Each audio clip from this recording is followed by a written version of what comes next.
Joshua Williamson and Daniel Sampere begin the war of the multiverse as the Flash and Green Lantern free the Justice League, but their freedom will come at a very high price for the multiverse and Earth Zero. Joshua Williamson unveils the beginning of his big third act with a pretty interesting twist to have the Justice League return, that being that they can't actually go back to Earth Zero at the last minute and save the day like always, leaving the big final battle to be placed on Nightwing and his young team. Thoroughly enjoy that Williamson continues to build up these younger heroes and the next generation, moving most of them into more prominent hero roles and making sure the League can't just swoop in and sort it all out is a fantastic way to give them a chance at that. It also breaks the story neatly into two main plots, one with Nightwing and the Titans fighting Deathstroke and the League sorting out their own problem on Prior's Earth. One of the things that have been running throughout this entire event is the formation of a new Justice League, and the new Justice League being headlined by the new Superman and Nightwing and all these characters, but I also like that here it is set in stone that there doesn't need to be a Justice League. What if it was just the Titans? What if the Titans took over from the Justice League? And here we get to see that happen with Nightwing, and it's something that I think a certain editor wouldn't have allowed happened if he was still there, but now that he's not,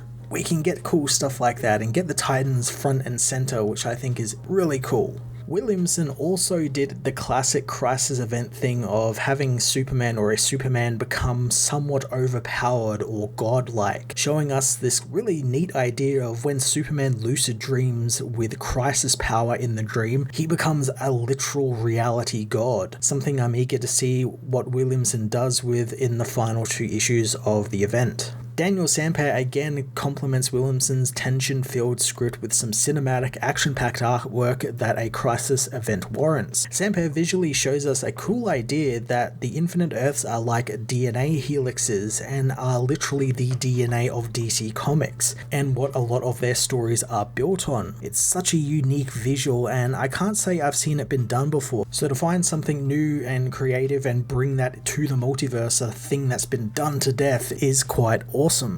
Dark Crisis on Infinite Earths issue 5 was a brilliant twist-filled opening to the final act of the Crisis event, giving the younger generation a proper big spotlight at the center of the event while setting up some really fun and interesting things with the Justice League. I'm going to give this issue a 10 out of 10.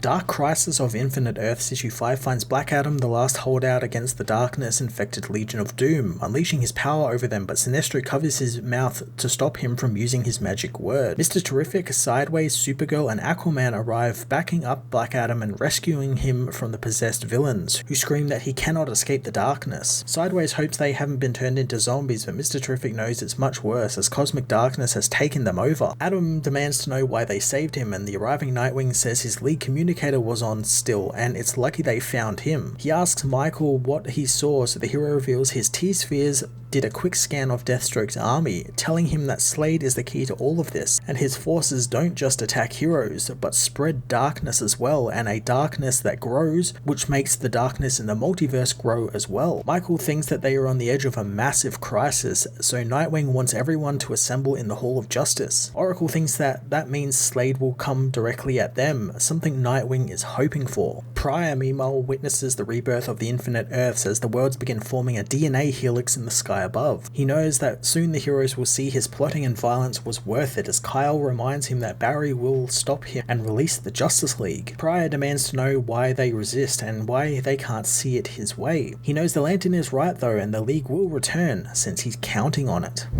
Flash, meanwhile, battles Batman on Earth Batman, knowing that they have done this dance before. Hal notes how Batman's fantasy world is beginning to look a lot like it wants to crash and burn, as Barry tells him the vibrations are speeding up and it's all becoming unstable like one giant bomb. Barry is fascinated but knows all of reality is in danger, as Batman knows that he doesn't need to hit Barry to win, unleashing a device which begins pulling at Flash's speed force, pinning him down to the ground. Hal knows that if Bruce is prepared for Barry, that means the true Bruce is inside there somewhere as well, and the prison world's illusion is beginning to fade. Hal's ring appears back on his finger as he turns into Green Lantern, unleashing its power to show Bruce a construct of his real Bat family. Bruce snaps out of his illusion as Barry helps him deal with the sudden shock. Hal asks how they free their other friends and get home, but Batman wonders who else do they know who is an expert on truth. Mr. Terrific meanwhile explains to the gathered heroes that the darkness is like an infection spreading across the multiverse like wildfire, and to survive, they have to break into teams to investigate the darkness and try and contain it. Oracle knows that not everyone answered their call for help, but a few new faces have stepped up to fill out the gaps, leaving Nightwing and his Titans to take on Deathstroke. The Titans Academy students also want to help, as Beast Boy does as well, knowing that he's got a score to settle. Nightwing hugs his friend as the Academy students welcome back their favourite teacher. Alan Scott tells Dick that the JSA and him have total faith in Nightwing. Nightwing wishes he had more time, and Alan thinks it's always like that, and he and his team will handle the multiverse, wanting Nightwing to make sure that he's got a home to come back to. Superman rushes in, explaining that the Great Darkness is not controlling Prior. Prior's mind has just corrupted it, and while they weren't able to find out how, they were able to extract Prior's original antimatter chamber that triggered the original Infinite Earths to be destroyed. John tells Damian that the things he saw were terrible, and Damian knows, coming up with a plan and asking Dr. Light to accompany him on his mission. The Flash family arrive back, warning of incoming as Deathstroke and his army attack the hall, smashing their way into the base. Nightwing reminds the team that Deathstroke is their target, and if they are to take him down, the darkness will stop spreading. Black Adam tries to stop them from leaving since they race towards their death, but Nightwing and Superman tell him to either join them or get out of their way. Adam calls them fools since the darkness will spread to each and every one of them, and he has seen the horrors which it inflicts, so what makes them think the sidekicks will succeed when many other heroes have failed? He proclaims that they are not the Justice League, and Dick knows they're not, telling Black Adam that they never were, they were Titans. The Titans charge at Deathstroke and his army, who wonders how many times they need to end in tragedy. He tells his darkness-possessed daughter to kill Nightwing, as on Superman's Earth, Batman, Green Lantern, Wonder Woman and Flash confront Clark, who tells the Wonder Woman to put her lasso of truth away. Diana tells him that this place isn't real, and Flash warns him that they are time bombs of crisis energy, and Prior doesn't understand what he has done, and they need to stop him. Clark thinks that they have done enough, and Barry and Hal found a way to bring them together, and he thanks them for that. Hal thinks that he's being surprisingly calm about this, but Bruce knows that that's very bad because that means Clark is very, very angry.